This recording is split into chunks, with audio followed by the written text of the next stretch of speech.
Boy in Darkness by Mervyn Peake. Episode 6.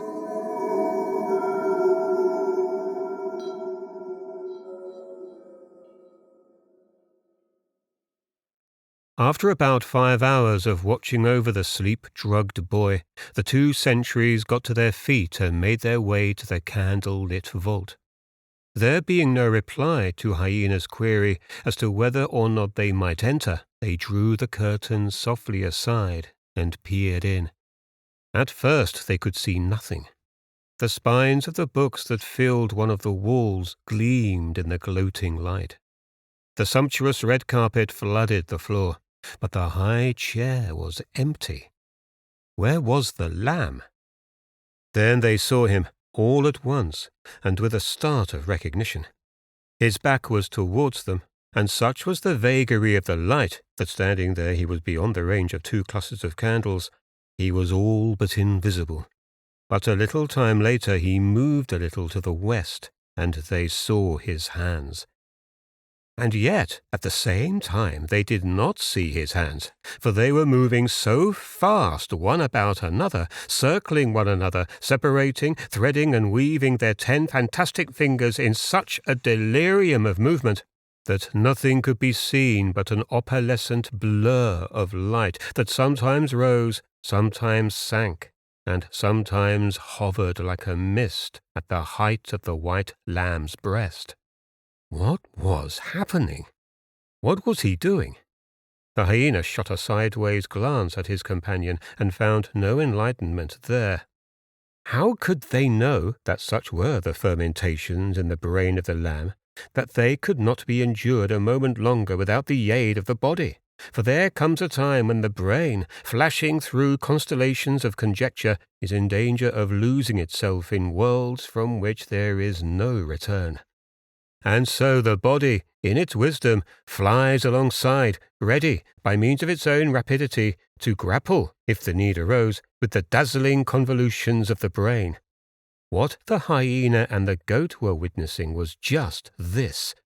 The intellectual excitement which the boy aroused in the lamb was of such an order, so that, as it mounted in intensity, the little white fingers, rising intuitively to the occasion, held, by means of their own agility and speed, madness at bay. All this was lost upon the 2 watchers through the curtains, but this was not to say that they were too dense to realize that this was not the right moment for disturbing their master. What it was that he was doing they did not know, for they knew enough to realize that it was something out of their own crass realm. So they retired as silently as possible and made their way to the midnight kitchens and the armory and the baskets of fresh grass and all else that pertained to the feast, and began, though they had many hours in hand, to polish the gold plate, the crown, and the shoulder blades. By now the lamb, having subdued the speed of his own thought, had brought his hands together as though in prayer, and was now draped in a black shawl. The boy slept on, and the hours moved slowly by, and the silence of the great subterranean mines became like a noise in itself, a kind of droning, as of bees in a hollow tree. But eventually, while goat and hyena, resting at last from their labours, sat and stared at the sleeping mortal, the boy awoke. And as he awoke, he heard the hyena rouse itself and spit out of its mouth a cloud of white bone dust. Turning his head, the hyena scowled at his confederate, and then, for no apparent reason, he reached out a long, brindled arm and brought it down heavily on the goat's head.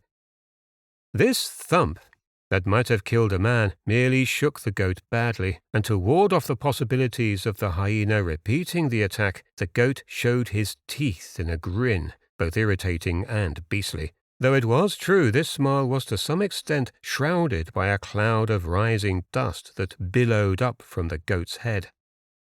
The boy half opened his eyes and saw the hyena immediately above him. "Why did you strike me, hyena dear?" said the goat. "Because I wanted to." Ah, I loathe your loose purple lips. Ah? And your hairy belly, and... Oh, I am sorry they displease you, dear. Listen! Yes, my love? What will the white lamb make of him, I wonder? Eh, you knobhead? What will he be, eh? Oh, hyena, dear, shall I tell you what I think? What? A hare? No, no, no. Why not, dear? Silence, you fool. A cockerel. No, no, dear. What do you dare to mean? I said a cockerel. Or a rabbit. No, no, no. Or a porpoise. His skin is so smooth. So was yours before the bristles rose. He'll build a burning cockerel from his bones. Our Lord will bestialize him. Then there will be 3 of us. 4, you fool, 4. But the lamb. He is not one of us. He is not one of us. Whose voice was that? Whose was it? It was not theirs, and it was not the lamb's. The 2 half-beasts leapt to their feet and stared about them until their gaze fell upon the boy. His eyes were wide open, and it seemed in the semi-darkness that they were as alert and watchful as the eyes of a tracker. Not a muscle of his face moved, but his stomach swam with fearful apprehension. From the very first, when he had been accosted by the goat, he had, bit by bit, been able to piece together a foul, fantastic, and unholy picture. A peculiar horror seeped through the heinous place, but this he now knew to be mere background to a nameless crime. The scattered sentences, the word here, the ejaculation there, had made it all too clear that he was to be sacrificed. There was, nevertheless, a chip of granite at the heart of the boy. Something obdurate. There was also something in his head. It was a brain. It is hard for a brain to work adroitly when the hands are swimming in sweat and the stomach is retching with fear and nausea, but with a concentration quite fierce in its intensity, he repeated yet again, "He is one of us." The lips of the hyena had drawn themselves back from the powerful teeth with a bewildered snarl. The powerful body appeared to vibrate beneath the voluminous white shirt. The hands gripped one another as though they fought in deadly grapple. As for the goat, it sidled alongside its colleague and peered at the boy with eyes the colour of lemon peel. "One of us? The idea is absurd, gentlemen. We know better than to trust that bar lamb." The boy crept nearer to the pair, his fingers to his lips, until, when he was almost touching them, he began to mouth his words in absolute silence. "I have great news for you," he said. "Watch my mouth closely. You shall be kings then indeed, for you are characters, gentlemen, characters in your own right. You have brains, you have muscles, you have resource. And what is more important, you have the will to accomplish—" "The will to accomplish what?" said the hyena, spitting out a patella so that it skimmed its way into the gloom like a coin. "The will to accomplish your own freedom. Your freedom to be kings," said the boy. "Oh, it will stand you in good stead, gentlemen." "What will?" said the goat. "Why, your beauty, of course." There was a long silence, during which the 2 beasts looked narrowly at the boy, a nasty light in their eyes. The boy stood up. "Yes, you are very beautiful," he said again. "Look at your arms, brindled and long as oars. Look at your sloping back. It is like a storm, mounting as it rises. Look at your shaven jaws, as strong as death, and your long muzzle. Oh, gentlemen, are they not seductive? Look at your foaming shirt and your mane of midnight. Look at—" "Why not look at me?" said the goat. "What about my yellow eyes?"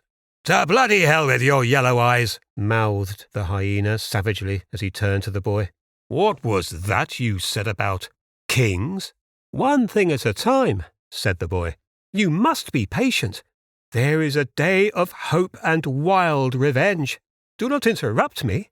I am a courier from another world, and I bring you golden words." "Listen," said the boy. "Where I come from there is no more fear, but there is a roaring and a bellowing and a cracking of bones, and sometimes there is silence when, lolling on your thrones, your slaves adore you." The hyena and the goat looked over their shoulders at the curtained entrance of the lamb's sanctum. They were obviously embarrassed, but they were excited also and slavering, though what the boy meant they could not tell. "What a place to live in," said the boy. "This is a place for worms, not for the sons of man. But even the worms and the bats and the spiders avoid this place. For this is a home for fawners, slaves, and sycophants. Let it be somewhere free, somewhere splendid, somewhere where you, sir," he turned to the goat, "can bury your splendid head in soft white dust, and where you," he turned to the hyena, "can cut a cudgel, yes, and use it too. And the marrow bones for your fierce jaws, the endless marrow. And I have come to fetch you." Again, the two excited beasts looked over their shoulders to where the lamb sat like a white carving beyond the curtains, save for the dull veil across his eyes. But the habits of many years are not so easily broken, and it was not until the boy had gone into detail in regard to where he proposed to take them, and where they would live, and the shape of their golden thrones, and the number of their slaves, and 100 other things, that they dared to mention the lamb. And then it was only because the boy, unknown to them, had trapped them into a confession of fear. He had not given them a minute to recover, but had jogged their minds along, from statement to statement, from question to question, until quite apart from impressing them with his rhetoric, he awoke in their bodies the ulcer of insurrection, for they had both been badly scarred by the lamb from time to time, and it was only terror held them back. "Gentlemen," said the boy, "you can help me, and I can help you. I can give you power in the light of the sun. I can give you deserts and green places. I can give you back what once was yours before he tampered with your very birthright. As for what you can give me, shall I tell you?" The hyena came forward to the boy with something more horrible than ever about the slope of his back. When he was very close, he brought his long shaven head close to the boy's, who could see his own reflection in the beast's left eye, and he saw that he was shaking with fear. "What is it we can give you?" mouthed the hyena. And then, quick as an echo, "What is it, dear?" said the goat. "Do tell your—" He never finished his sentence, for the air became filled with the voice of the lamb. And as all three listeners turned their heads in the direction of the curtains, they saw them part, and something trotted out from between them. Something unnaturally white. The long bleat had brought the bristles up vertically on the back and arms of the hyena, and the goat had become frozen where it stood. Something had been apprehended in that seemingly innocent note. Something which held no significance for the boy, for he had no experience of the pain that always followed. But for goat and hyena it was otherwise. They had their memories. They knew of it. But one thing the boy did realize, and that was that the two beasts, being filled with the slime of abject terror, were of no use to him at all, but equally they were of no use to their master. The boy was not to know that the anger at the heart of the bleat had been awakened by the empty table. Where was the feast? The feast during which he had hoped to begin his conquest of the holy human youth. Where were his abominable henchmen? As he, the lamb, came through the curtain with his head held very high and his body sparkling like frost, He was at the same time listening with his ears cocked, his nostrils dilated, and at once came upon the scent of the hyena. Walking with the nimbleness and delicacy of a dancer, the white lamb came rapidly upon them. It was now or never for the boy. Without thinking, he pulled off his shoes and slid soundlessly into the adjacent gloom. To do this, he was forced to elbow his way past hyena, and as he did this, he saw that creature's knife, a long, thin, deadly yard of steel, and he plucked it from the belt of the beast, and the noise this made turned the blind gaze of the white lamb full upon him. In spite of his tiptoeing, not only out of focus but out of alignment with the veiled eye, yet the lamb followed with a horrible precision the movements of the boy. Then, all at once, he turned his long woolen head away, and a moment later had followed the path of his blind gaze, and was circling the two half-beasts with a kind of strutting action. And as he did this, the two creatures collapsed into a kind of decay. They were already travesties of life, but now they were nothing more than the relics of that travesty. For, as the lamb minced about them, they gave themselves up to his superior will, their eyes yearning for annihilation. "When I kiss you," said the lamb in the sweetest voice in the world, "then you will not die. Death is too gentle.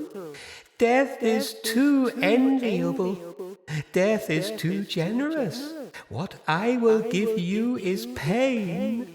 For you have spoken to the boy, and he was mine from the first word. You have touched him, and he was mine from the first touch. You have spoken of me, and in the hearing of the boy, and that is treachery.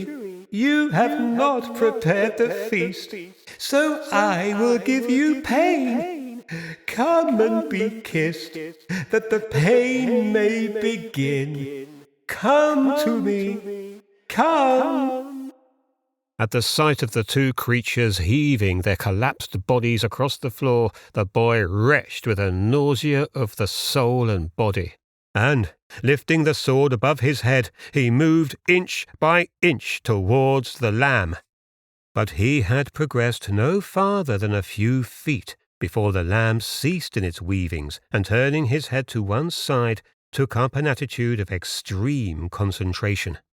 The boy, holding his breath, heard nothing in the hollow silence, but the lamb could hear the beating of their hearts. It was toward the sound of one of the hearts, the heart of the boy, that the lamb now directed his entire sentience.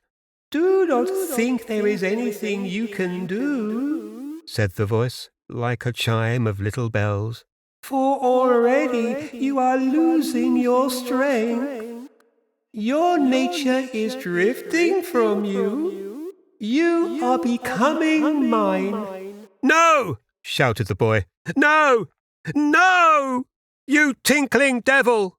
"Your shouting will not help you," said the lamb. "My empire is hollow and empty, so do not shout. Look instead at your arm." Dragging his eyes away from the dazzling ghoul, he screamed to find that his fingers were not only curled unnaturally, but that the whole arm was swinging to and fro, as though it had nothing to do with him or his body. He tried to raise the hand, but nothing happened, except that as he cried with fear, there was a note in his voice he did not recognize. The concentration of the blind gaze upon him was like the pressure of a great weight. He tried to retreat, but his legs would not obey him. Yet his head was free and clear, and he knew that there was only one thing to do, and that was to break the spell of scrutiny by some unexpected occurrence. And as this idea flashed through his mind, he bent down very silently and placed the sword on the stone floor, and feeling in his pocket with his right hand, he felt for a coin or a key. Luckily, there were several coins, and taking a couple, he lobbed them high into the air. By the time they landed on the floor beyond the lamb, the boy had snatched up the sword with his one healthy hand. Down came the coins with a sudden clang immediately behind the lamb, and for the merest momentary flash of time the intense scrutiny of the tyrant was broken, and a deadly weight of oppression fled out of the air. This was the only moment, the moment when all must be done before the resurgence of evil. The clearing of the air brought with it for one split second the loosening of the adhesions in his legs and a vibrance to his foul left arm, so that he sprang forward with no sense of being retarded. In fact, the air seemed to open up for him as he sprang, his sword brandished. He brought it down across the skull of the lamb so that it split the head into 2 pieces which fell down on either side. There was no blood, nor anything to be seen in the nature of a brain. The boy then slashed at the woolen body and at the arms, but it was the same as it had been with the head, a complete emptiness devoid of bones and organs. The wool lay everywhere in dazzling curls. The boy sank to his knees, the relics of the white beast spread about him as though he had been shearing a sheep rather than slaying one. Out of the intense darkness where Hyena and the goat had crouched in subjection before their lord, 2 ancient men emerged. One had a sloping back, the other a sidelong shuffle. They did not talk to one another. They did not talk to the boy, nor he to them. They led the way along cold galleries, through arches, and up the throats of shafts, until, in the upper air, they parted without a word. The boy was lost for a long while, but, walking in a kind of dream, came eventually to the banks of a wide river where innumerable hounds awaited him. He boarded a little boat and was pushed along the water by the swimming pack, and by the time the boat touched ground on the far side, his adventure had melted from his mind. It was not long before one of a host of searchers found him, lost and weary in a crumbling courtyard, and carried him back to his immemorial home. The end.